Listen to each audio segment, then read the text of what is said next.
next speaker is Manuel Encarnacion. Is originally from Dominica, and has been studying in Venezuela. And after difficulties in Venezuela, he moved to Russia, where he's now the resident of neurosurgery in Moscow, and he's giving a presentation on very interesting topics, artificial head for training of anatomy. And this is, I'm waiting very excited this presentation, because this is something very important, because cadaveric heads are expensive and not in all cultures you can get them. So I think with this introduction, Manuel, please. Go ahead. Thank you so much, Professor. So, as Professor Johan said, it's very important to try to figure out different ways about training and different models from training.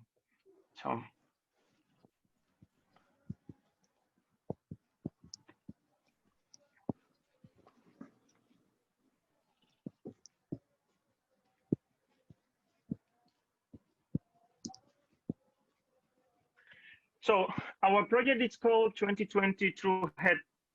2020 True Head project. It's a 3D training models, and we ask ourselves, this is the future of neurosurgery training? First, to introduce the part of the team, one of the most important parts of the team, thanks to these persons like Professor Jose Antonio Soriano from Mexico City, who helped us to develop this kind of project. Also, Rosy Barrientos, first-year resident here in Moscow, and Gerald Musa, first-year resident also in Moscow. Rosy from Dominican Republic, and Gerald Musa, he's from Zambia. Of course, to say thanks to our advisors, like the Isaac Newton says, Pygmeo gigantum humeris. If I go far, it's because I am in the giant's shoulders. Thanks to them for the support, from the ideas, and for motivate us to continue with this project.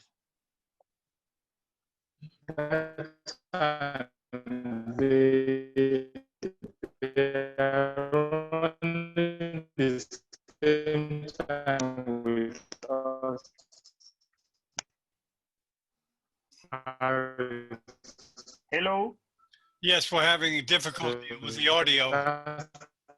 With my audio? Yes. I can hear you fine now. Now it's better? Yeah, that's good. I don't know what I'm listening to. So you didn't hear nothing what I said? Will you find out? Paris and Nigeria the same thing now. Try again, you man. You hear me right? Yeah, I can hear you. Go back to the slides. This one, yeah. Okay. Okay. So as I was saying, our project is called 2020 True Head.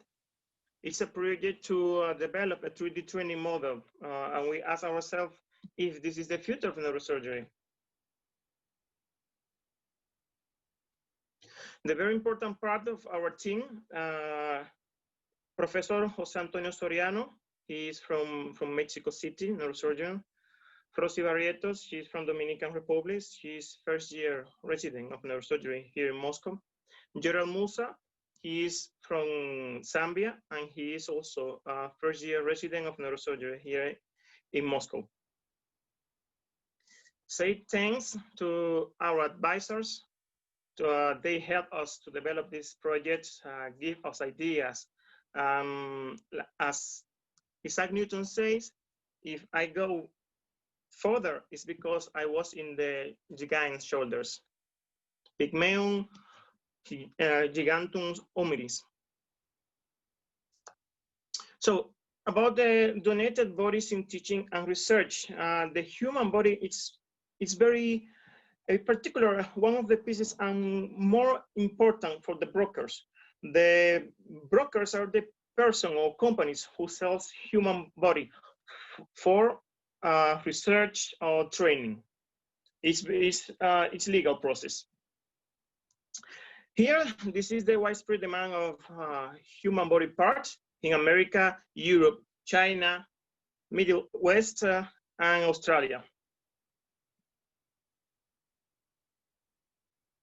So our question is, why the cadaver specimens for training are so hard to get? Why they are not available for everyone, everywhere? That's our question, the main question, why we start this project. So the neurosurgical training, we can see different parts. The operation room, we work with human beings. In the cadaver lab, with the cadaver specimen, and simulators through trainers, augmented realities. This is the three different parts for neurosurgical training. The problem with the cadaver for training, we have first, the lack of donors. For different reasons, cultural reasons, for example, in some regions, some countries, there is a lack of donors. Also, the people don't get used for donate their bodies for the science. Health problems. You know, the work with the cadavers it's a very complex process, and we can get some disease from the cadavers. So the work with the cadaver, it's very particular, very hard process. Lack of reproducibility. In cadavers, we don't gonna have pathologies. We're never gonna have a tumor, aneurysm, for example, because if the cadaver have some pathologies, usually they go to anatomy pathology. Special requirement for cadaver use, you need a university or a cadaver laboratory for work with the cadavers. You need a big facility place, a big place to work. Legal issues. Of course, work with the cadaver have a long process of legal issues. A lot of documents need to require for work with the cadavers. Exclusive technologies. Work with the cadaver, we need to have a microscope, we need to have a drill, we need to have the good equipment, good lights, and of course, the cost. The cadaver are no cheap. That's something we work, we need to face that every day. The price for the head, they're very expensive. And for the full body is more expensive. And in common countries, poor countries, they don't have these possibilities. So that's another of the reasons we start this project. Try to get to these countries the possibility to work with something more similar to the cadaver. That is what we're trying to do. The neurosurgical training in the operation room have advantage, of course, and disadvantage. For example, it's a real scenario. The preoperative planning is based on the diagnostic studies. All kinds of pathologies we can find, definitely. All kinds of complications also. Useful technologies. And we are under the master supervision or the teacher supervision. But disadvantage, bioethical issues, we cannot train with the patient. We cannot. If we don't know how to clip an aneurysm, we're not gonna learn clipping the patient aneurysm. Legal issues, if for training, any mistake is gonna be a huge legal process for the master, for the teacher, or for the institution. The slow learning curve is based on task repetition, because we cannot learn how to clip an aneurysm or remove a tumor. We need to try. We need to try, practice. But as I say before, we cannot try in the patient. If we don't know how to clip an aneurysma, we're not gonna try in the patient, definitely not. The difficult to practice complex cases. Some complex cases like aneurysma in the vascular artery, for example. That's very complex cases like the doctors need to face. But not all the times doctors have the opportunity to treat such cases. So the neurosurgical training in the cadaver lab also have advantage and disadvantage. Advantage, it's absolutely real anatomy. Have a real perception of the tissues.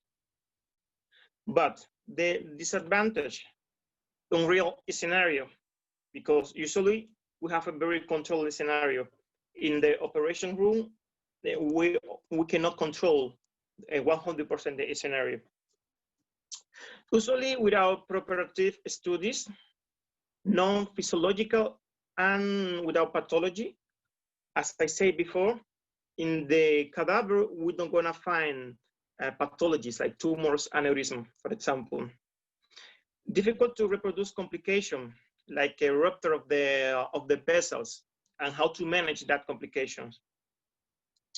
Without all the useful technology, because as I say, we need the microscope, we need the huge, and we need the big facility, a hospital, to have all the equipment to work with the cadavers. Requirement the special infrastructure. Some cadavers, we need to save them in the cold place, very cold place. And not all the places have that facilities. And the low availability and high cost. So the neurosurgical training on the true trainers, the advantage, they have similar anatomy, similar perception of the tissues, reproductively some physiological aspect. We have the possibility also to reproduce some kind of complication, like the rupture of vessels, or some pathologies also. We can make tumors in such models. Put the tumors, and the residents or the physicians can train that. Universal availability. After we have the model of the tumors or vessels, we can reproduce such models. And every resident can train how to make a terminal approach. For example, I have 10 residents, and the 10 residents are gonna train how to make the good terminal approach, and then how to make clipping aneurysma, for example. We don't have infection risk, the low cost.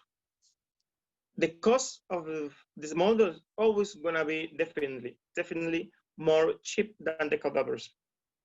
Any place to practice, if we have a models, not too big, no heavy, like the size of a room, the residents can train everywhere. We can train even in the house. The possible to practice with the usual technologies. We don't need to special requirement. We don't need the special cold place, for example. The disadvantage, it's unreal scenario, unreal consistency. This time the reproducibility is a few pathologies and develop more. That's something important. With the time, we are improving our models. And the municipal acceptance.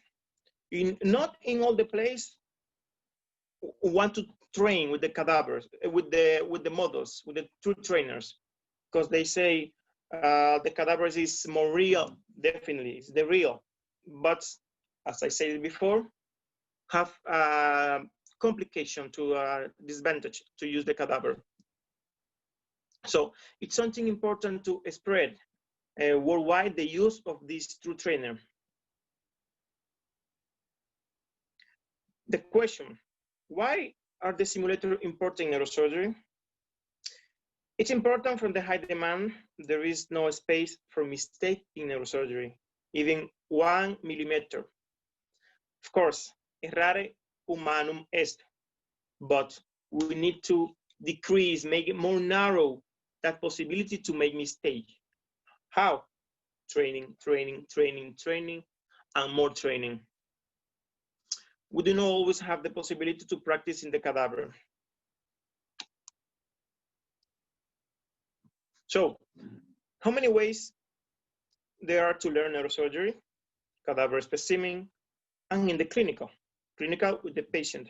What remember, neurosurgery is a technically demanding specialty. It requires a deep technical mastery.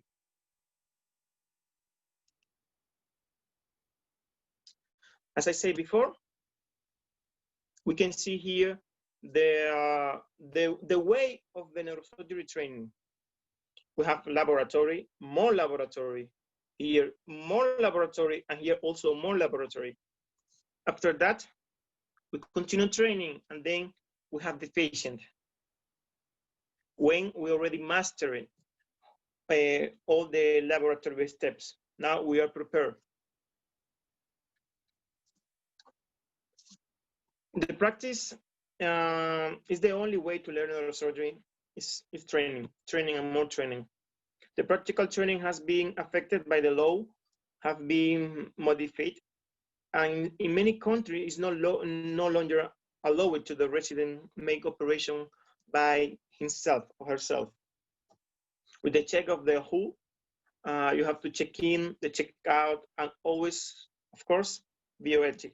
Always first the patient. First the patient.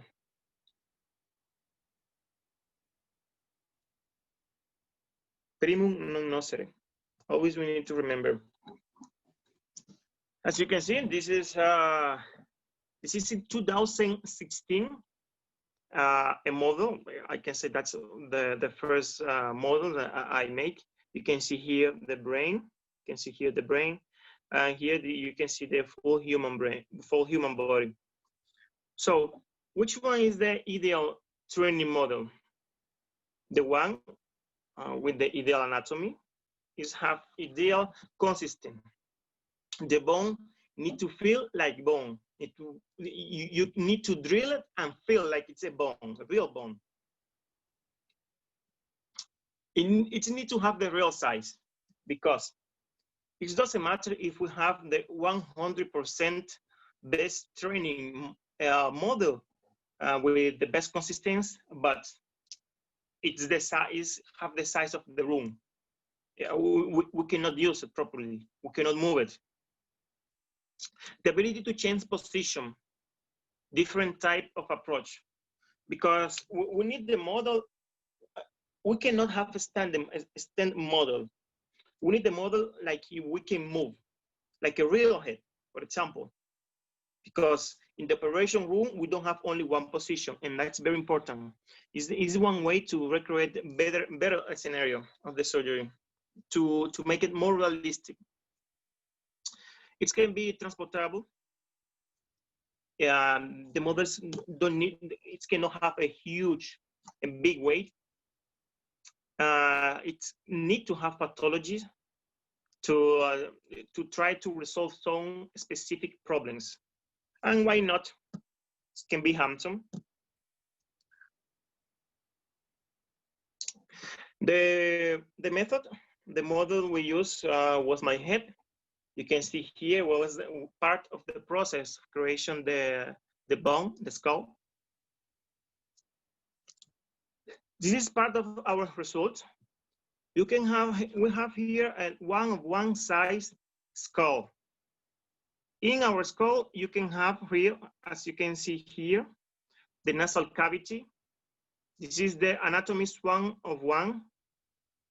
You can perform here also transnasal transphenoidal approach. You can see here the turbinates, the meatus also.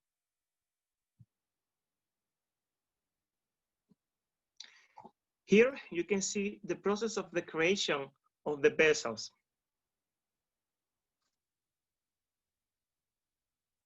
So here you can see the partly of our job. You can have here a full head with the real size. Our head is connected to a bump here, as you can see, and this bump gives the blood flow and also give the flow to the ventricles, to the cerebrospinal flow liquid. This is one of our brain models. You can see the size. The size from frontal to occipital pole is 21 centimeters. From temporal pole to occipital pole is 16 centimeters. From temporal lobe, the length maximum is 5 centimeters. The maximum frontal lobe length is 8.3 centimeters. The maximum occipital lobe length is 9 centimeters. And the maximum wide cerebellum is 11 centimeters. The weight of our model is 606 grams with dura, and without dura it's 480 grams.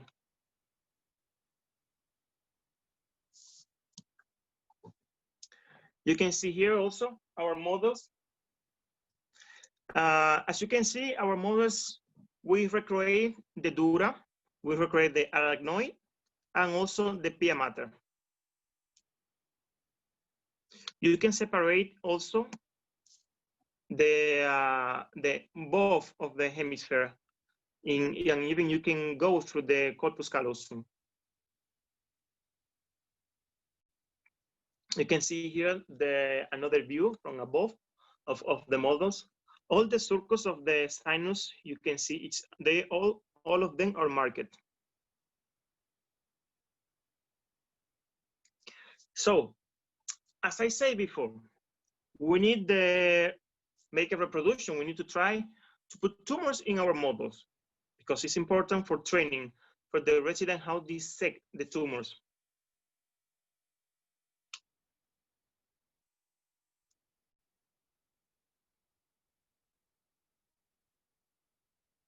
You can see the consistency of the brain.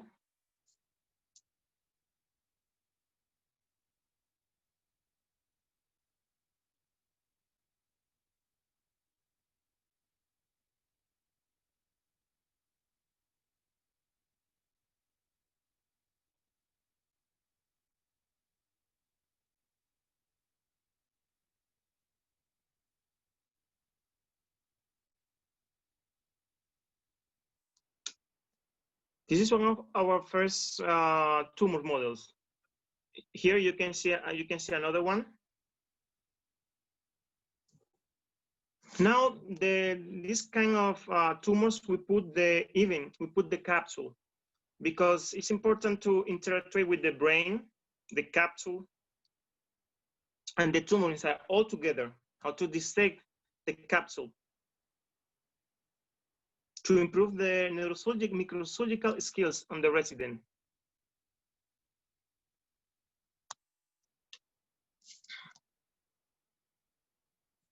So also our models, we put the functional ventricles with the liquid inside. So you can see here, the residents can train the ventricular puncture. And in the future, we are working in the shunt process, in the shunt models.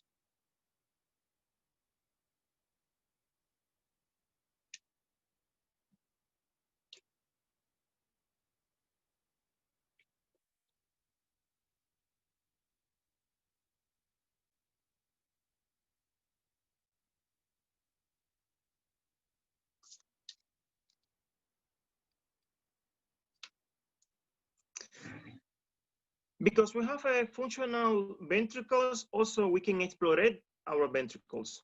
The residents can perform third ventriculostomy because this is very, the curve of learning of this kind of surgery is very high.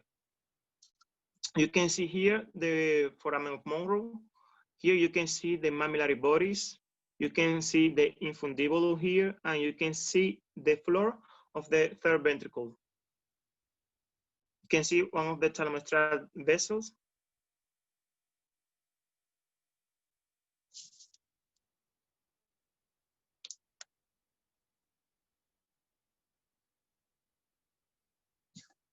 As we say, important for the surgical planning, because the residents need to learn how to put the hood stone, the main field, how to put the main field, how to interact with the head, how to put the right position, how to make the right surgical planning in the head, because in the static models, it's not possible. It's not possible because in the operation room, the resident needs to interact with the head, the main field.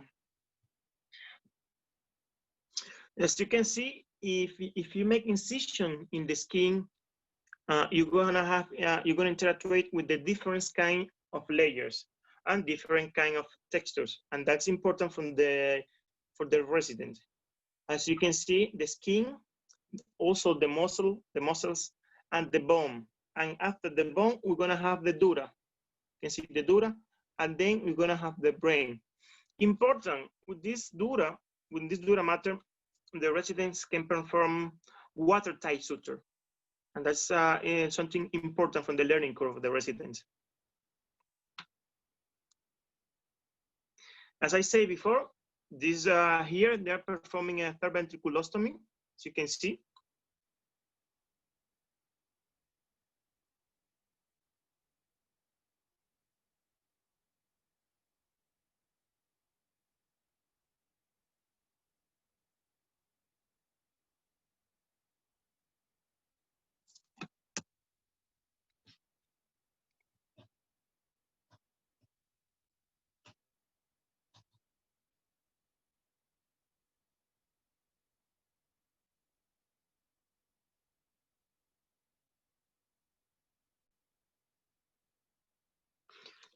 You see the enter point there.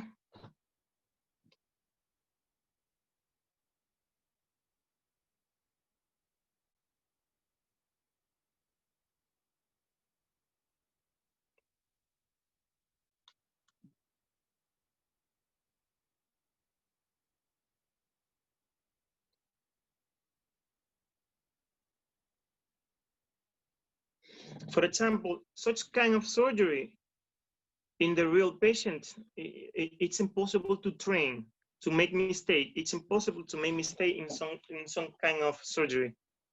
And also, we cannot perform this kind of surgery in the cadaver because the ventricles are obliterated.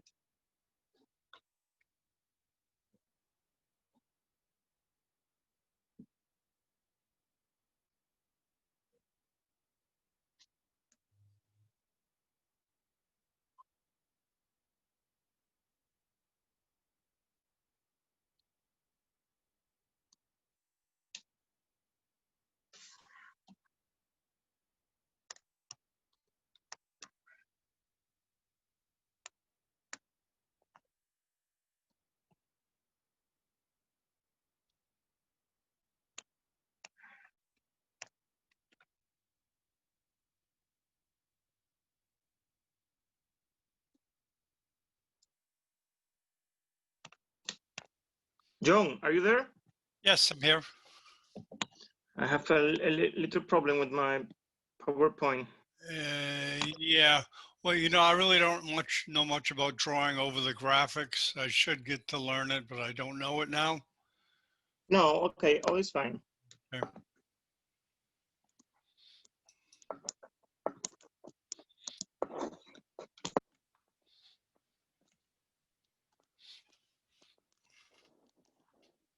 Okay.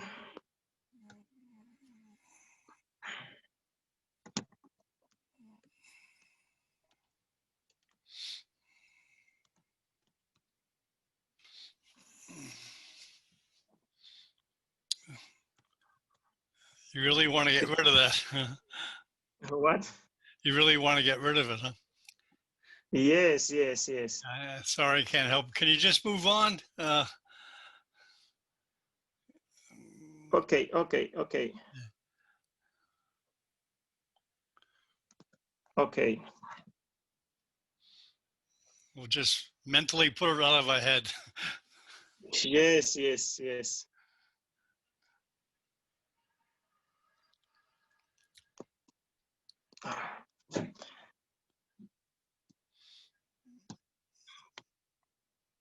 Okay, okay. Sorry, this is live. So, as you can see here, the residents are performing using the drill, making the surgeries in the skin position, dissecting, then using the drill. You can see here also, you can see the dura, and then you can see the brain. This is an example, a very simple craniotomy.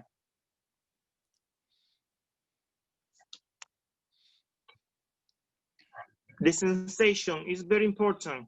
Sensation is very important. You can see even the dust, it's like the bone.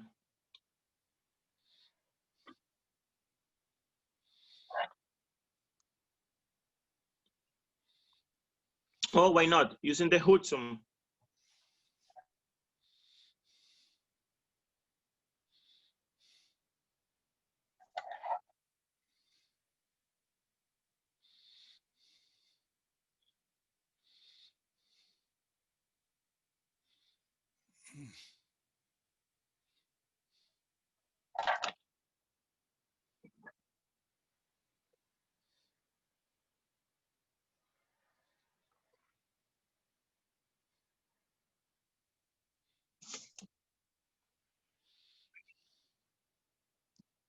You can see here is the dura.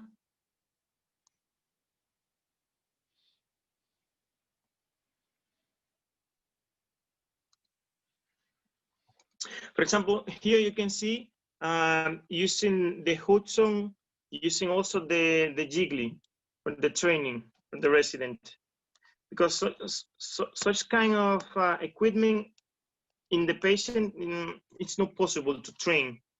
You see here the sensation, the density of the dura.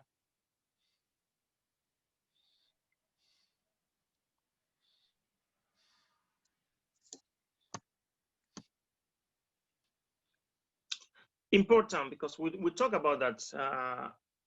It's better if our training models can bleed. That's something we're trying to do. You can see here the circles Willis. You can see here the blood.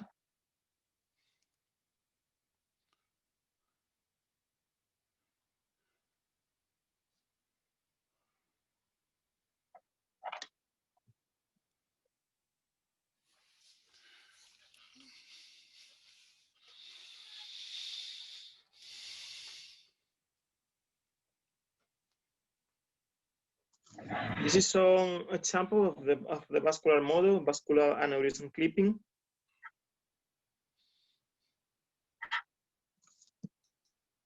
As we say, if we can perform a model, in this case like a bypass model, and the resident can perform a bypass from the temporal superficial artery to the medial from the M2 segment, M3 segment.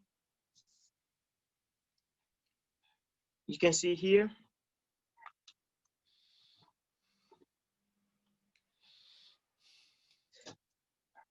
Yes, you can see the temporal superficial artery was a little far from the tragus. Sorry for that.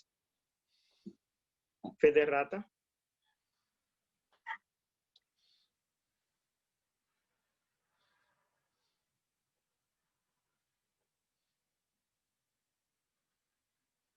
As you can see, I make a cut in the vessel, in the artery, so it's bleeding. So we need to make we create a models can bleed even from the skin, from the blood, from the brain also can bleed. So the residents, when they perform the approach, they need to be very careful very careful with the temporal superficial artery.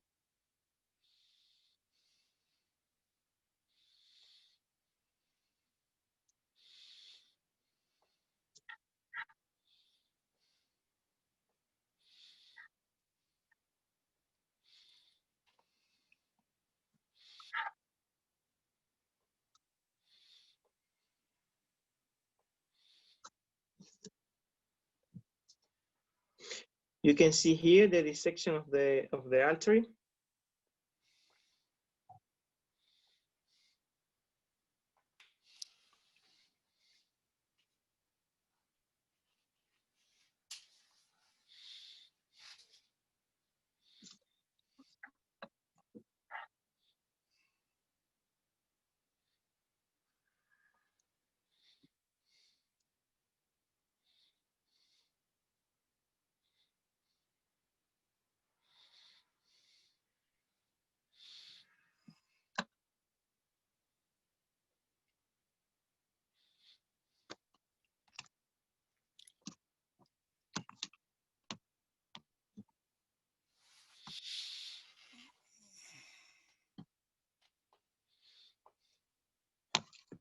So you can see here, this is one of the example of the aneurysm model.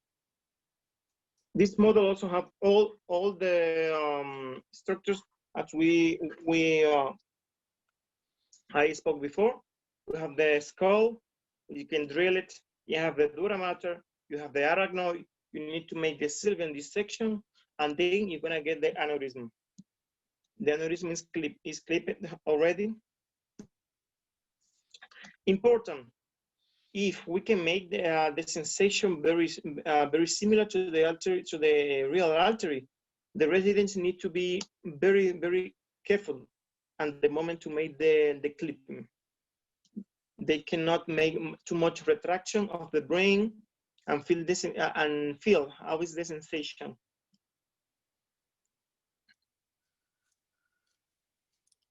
Here, for example, this is a bypass training model.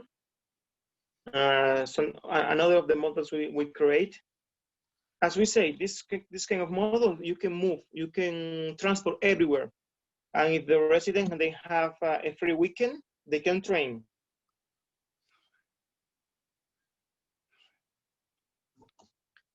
Here, this is the bypass model, the skull, drilled skull, sylvian fissure dissection, the belly, already we made the dissection, and you can see here the bypass. This is one of the residents trying one of our models. Here you can see Professor Kimura trying one of our models in the training course in Tumen in February of this year, the bypass training course. Thanks to him for training our model. You can see one of the aneurysm model. You can see you can see how it's moving, like the pulse.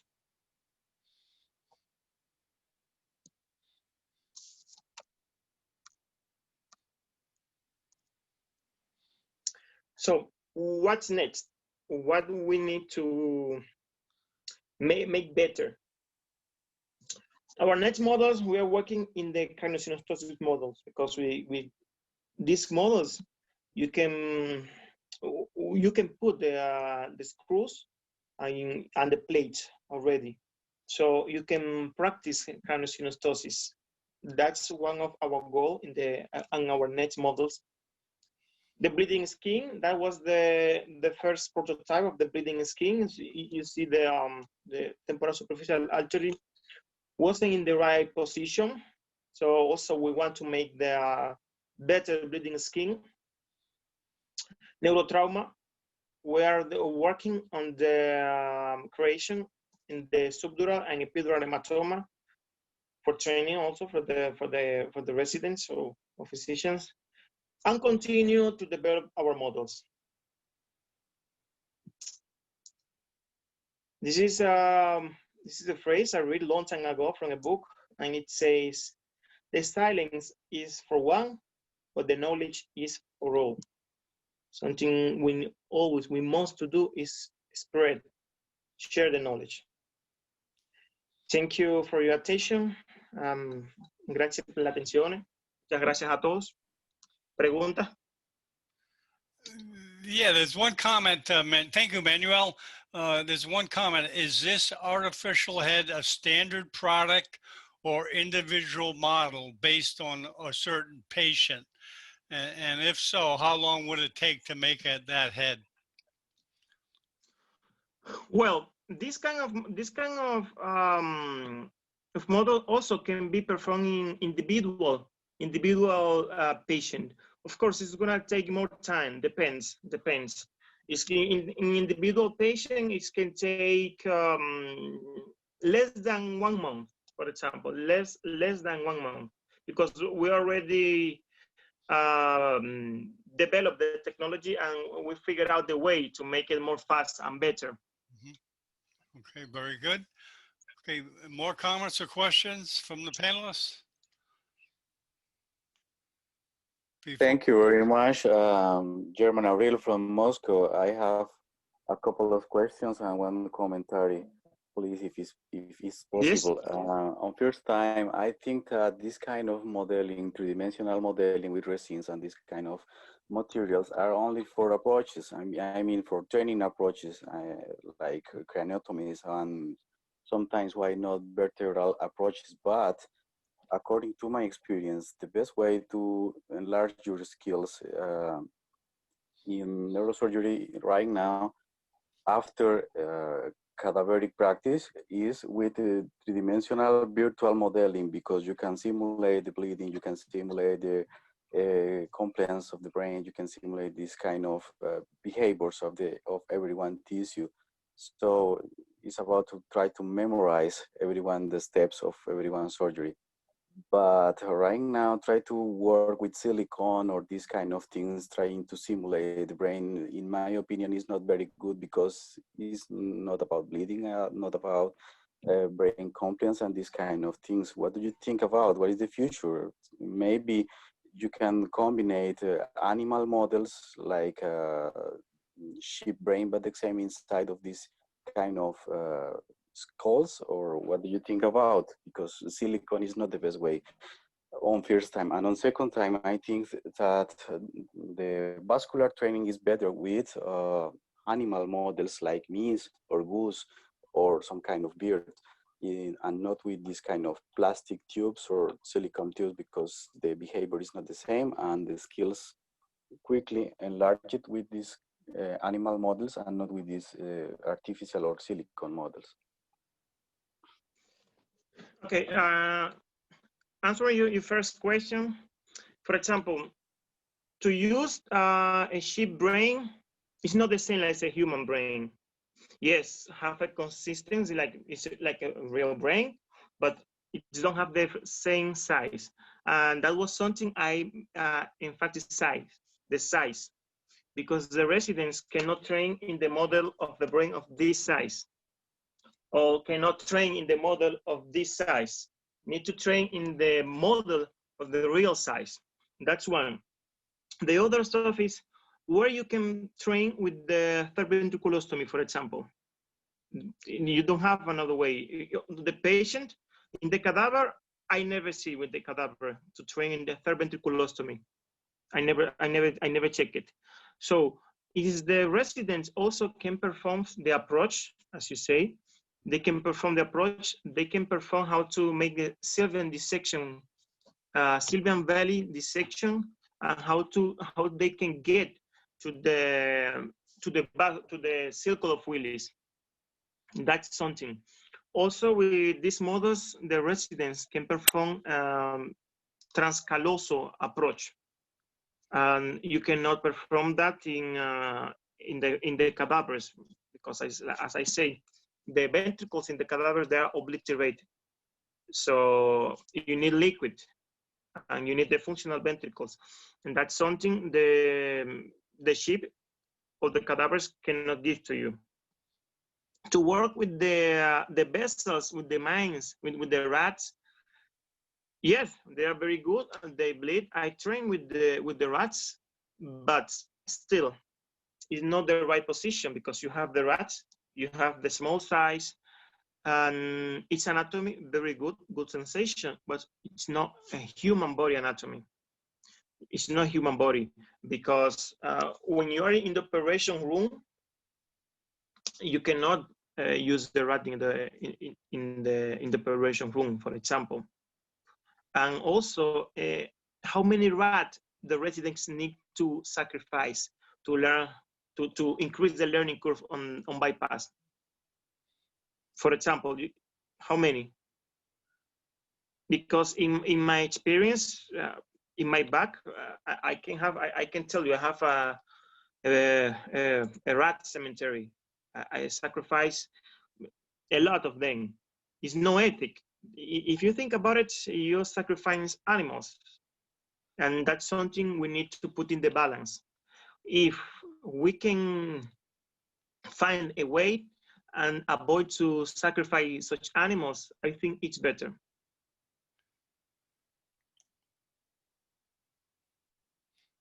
Did I answer your question? I think you has a question. You unmute. Now I have a comment. I think one of the advantages of this artificial head is that you can take it home for training. You cannot take cadaveric head home or rat home for training, but this model you can train everywhere, home or by the girlfriend, or but not, you cannot take, carry a cadaveric head home. I think it is impossible.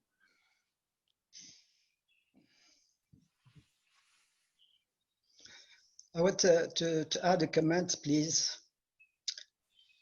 Go ahead. Yes, my name is Saita from, I'm a senior neurosurgeon from Réunion Island, that's near Mauritius, French department. Now I want to, Réunion Island, okay. Yes, it's near Mauritius. Okay. I want to congratulate Manuel. I see him. Merci beaucoup. And Alicante, yes, hello. Ça va? Ça va, merci.